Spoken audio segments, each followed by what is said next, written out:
সম্প্ৰতি কালত কিছু চুৰিৰ সংখ্যা কিছু বাঢ়িছে, গতিকে এই কাৰণে আমি এটা বিশেষ অভিযান আৰম্ভ কৰিছিলোঁ। যোৱাকালি আমি নিশা মানে আজিৰ পুৱতি নিশা প্ৰায় 5টা টিম আমি ৰেডি কৰিছিলোঁ। 5টা টিম মানে আমি ৰেডি কৰি 5টা টিমত আমি জিলাখনৰ বিভিন্ন ঠাইত এই যিবিলাক চুৰ যিবিলাক আছে বা যিবিলাক চুৰি কাৰ্য সম্পাদন কৰে তেনেকুৱা ব্যক্তিসকলৰ এটা লিষ্ট তৈয়াৰ কৰি আমি তেওঁলোকৰ বিৰুদ্ধে এটা কঠোৰ অভিযান চলাইছিলোঁ। আৰু অভিযান কালত গোটেই নিশাই আমাৰ এই অভিযান চলিছিলে আৰু অভিযান কালত জিলাখনৰ সকলো আমাৰ বিষয়া আৰু পুলিচ কৰ্মী ইয়াত নিয়োজিত হৈ আছিলে। আৰু ইয়াৰ লগতে গোটেই ৰাতিৰ ভিতৰত আমি 38টা চুৰ, বাইক লিফ্টাৰ আছে, ইলেক্ট্ৰিক বস্তু চুৰ কৰা আছে আৰু বাচন বৰ্তন চুৰ কৰা এনেকুৱা ব্যক্তি আছে। সকলোবিলাকক মিলাই আমি 38জন চুৰ আমি ধৰিবলৈ সক্ষম হ'লোঁ আৰু তেওঁলোকৰ পৰা আমি বৃহৎ পৰিমাণৰ সামগ্ৰী, চুৰি সামগ্ৰী আমি জব্দ কৰিবলৈ। চুৰি সামগ্ৰীবিলাকৰ ভিতৰত আপুনি দেখিব প্ৰেছাৰ কুকাৰ আছে, তাৰপাছত 3টা বাইক আছে, তাৰপিছতে আপুনি দেখিব যে বেটাৰী আছে, তাৰপাছত টিভি আছে। এনেকুৱা কৰি বিভিন্ন সামগ্ৰী, বৃহৎ পৰিমাণৰ সামগ্ৰী আমি মটৰ আছে, আমাৰ ফেন আছে, এনেকুৱা কৰি বৃহৎ পৰিমাণৰ সামগ্ৰী আমি জব্দ কৰিবলৈ সক্ষম হ'লোঁ। লগতে এই যিসকল চুৰ বা চুৰি কাৰ্য সম্পাদন কৰা ব্যক্তি তেওঁলোকে জড়িত হৈ আছে, ইয়াৰ বহুত সংখ্যক লোক ইয়াৰ বহুত সংখ্যক লোকৰ ভিতৰত কিছু লোক আছে যিসকলে ড্ৰাগ এডিক্টেড হয় আৰু তেওঁলোকক আমি ইতিমধ্যে চিকিৎসাৰ কাৰণে পঠাইছোঁ।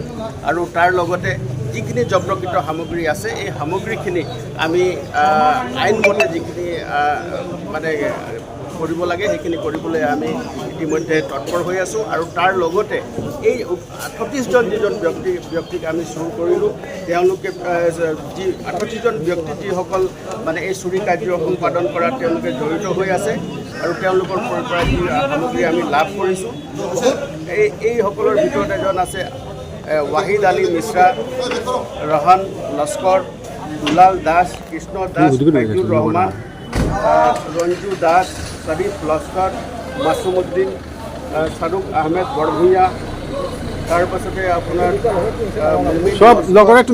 আবিদুৰ ৰহমান লস্কৰ, ইৰফান খান, পিনাক ৰয়, ইমানুল লস্কৰ আদিকে কৰি আমাৰ বাইক লিফ্টাৰৰ পৰা লৈ আপোনাৰ বেটাৰী চুৰ, ইলেক্ট্ৰিকৰ সামগ্ৰী চুৰ কৰা এই সকলোবিলাক মিলাই 38জন চোৰক আমি যোৱা নিশা ধৰিবলৈ সক্ষম হ'লোঁ।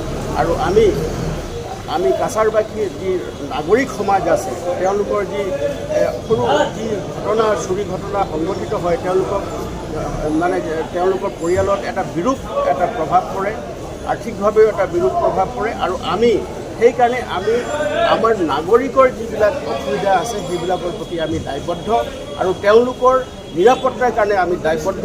আৰু তেওঁলোকৰ বিৰুদ্ধে যি চুৰি কাৰ্য সম্পাদন কৰিছে তেওঁলোকৰ বিৰুদ্ধে আমি কঠোৰতম আইনগত ব্যৱস্থা ল'বৰ কাৰণে আমি তৎপৰ হৈ আছোঁ। আৰু ইতিমধ্যে তেওঁলোকক যি চুৰি কাৰ্য সম্পাদন কৰা লোকসকলক আমি আদালতলৈ প্ৰেৰণ কৰিছোঁ। তেওঁলোকক আমি আকৌ কাষ্টডিত আনিম, সোধপোছ কৰিম আৰু আমি আশা কৰিছোঁ তেওঁলোকৰ পৰাও আমি আৰু বৃহৎ পৰিমাণৰ সামগ্ৰী আমি জব্দ কৰিবলৈ সক্ষম হ'ম। নহয়, এটাতো চাওক, আমি সাফল্য বুলি আমি নকওঁ, এইটো ৰাইজে তেওঁলোকে এই কথাটো আমি যি ৰাইজৰ প্ৰতি আমি দায়বদ্ধ আছোঁ আৰু ৰাইজে এই কথাটো এষ্টিমেট কৰিব। কিন্তু আমি এটাই কথা আছোঁ যে ইয়াত যিবিলাক চুৰি ঘটনা সংঘটিত হৈ আছে বা কৰিবলৈ এই যিসকল লোক আছে, চুবুৰীয়া ৰাজ্যৰ পৰাও কিছুমান আহিছে আৰু চুবুৰীয়া জিলাৰ পৰাও কিছুমান লোক ইয়াত গোট খাই তেওঁলোকে বিভিন্ন ঠাইত তেওঁলোকে এই ঘটনা একগোট হৈ তেওঁলোকে মিটিং কৰি তেওঁলোকে কাৰ্য সম্পাদন কৰে।